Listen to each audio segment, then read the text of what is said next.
Македонија има нов светски шампион во дисциплината лоу-кик во категорија до 86 килограми. Нашиот кикбоксер Бобан Илиовски убедлив во финалната битка на патот до светската круна. Од својата 15-та година Илиовски започнува да се занимава со оваа вештина, а повеќе од 10 години е активен на терен. Неговиот тренер вели дека не е ниту лесно, ниту едноставно, но квалитетот секогаш доаѓа до израз. Па точно не е лесно, ако е лесно сите би биле шампиони. Евакво, за да стане шампион е макотрпна работа, како што е од самиот борец, што треба се откаже од многу работи, нели, убави работи во животот, исто така од тренерите, од целиот тим, спаринг партнерите. Значи, за да напредува, ние како земја имаме мал капацитет на борци, мала земја сме, али ете и покрај тоа што имаме мал капацитет на борци, знаеме да извадиме квалитет. За да се спреми еден борец добар, потребно е и да се прати надвор на кампови, има кампови кои го организираат за тренинг припреми, каде што се спаринците и тренерите му се со искусни борци од светски размери и благодарение на тоа искуство, пошто секој спаринг, секоја борба е искуство ново и благодарение на тоа се станува светски шампион. Секојдневно одрекување, напорни тренинзи, но на крајот од денот си легнуваме задоволни, среќни, добро се чувствуваме после напорните тренинзи и еве гледате сами колку добро се чувствуваме кога ќе освоиме некое светско и европско првенство. Имав 3 надпреварувачи од Босна и Херцеговина, од Азербејџан и финалната борба ми беше со борец од Казахстан. Сите тројца противници ги победив со 3-0 скор. Со моите тренери малце тактизиравме и направивме план и техника да идеме на сигурни победи. Исто така за ова првенство се спремав и во Холандија, каде што бев месец дена, што значи дека подолг временски период бев на припреми и дојдов со цел фокус и дадов све од себе на првенството.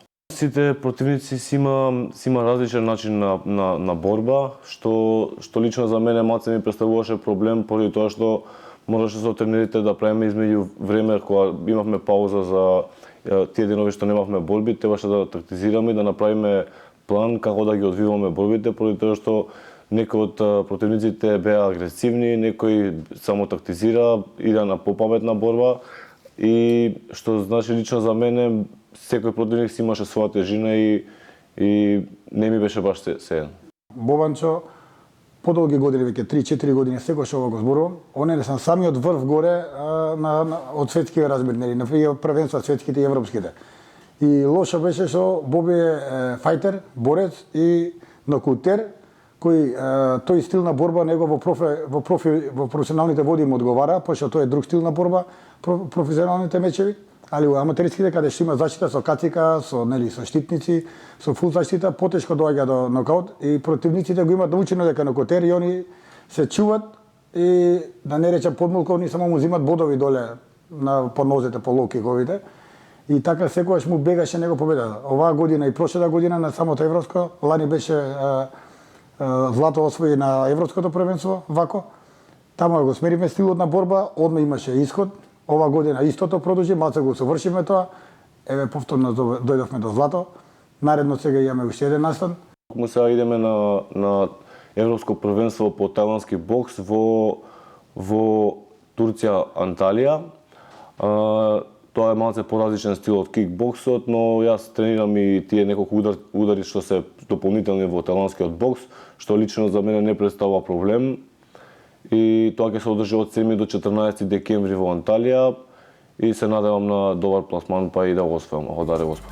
117 медали, од кои 32 златни, 34 сребрени и 51 бронзан, освоија нашите кикбоксери на меѓународниот турнир Balkan Best Fighters, кој се одржа во соседна Србија, со што Македонија е прогласена за најуспешна земја учесник откако ги освои двата пехари во генералниот пласман на ринг и на татами борбите. Па Balkan Best Fighters секоја година е традиционален турнир кој се одржува во Србија и секоја година земаме учество. Масовно земаме учество на вие вакви турнири и купови што се меѓународни, европски, балкански и светски купови, каде што едино мерило на борците до каде е нивната спремност може да видиме кога учествуваме не дека надвор на турнири. Кикбоксот во Македонија напредува, затоа се заслужни тренерите, исто така Урко многу вложува, инвестира во кикбоксот, што можеме да видиме на државните, па сега и на европски, на светски првенства, колку поише натпреварувачи, деца имам.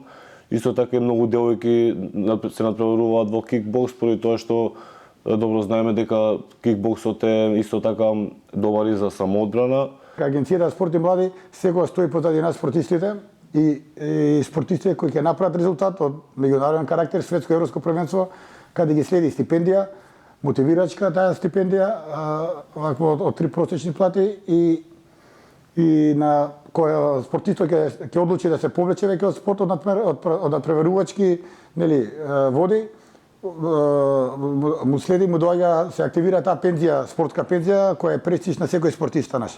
Кикбоксот заслужува и треба да биде дел од Олимписките игри, вели селекторот Митровски, но олимпискиот сон за нашите златни момци не е голем колку желбата за победа. Не можам да извојувам која е најдрага, ова е во мојата кариера една од најголемите награди, светско првенство, али за мене лично секоја борба си има посебно значење и посебна тежина. Знаеме, можеме и умееме, а поддршката секако е најбитна во секое време.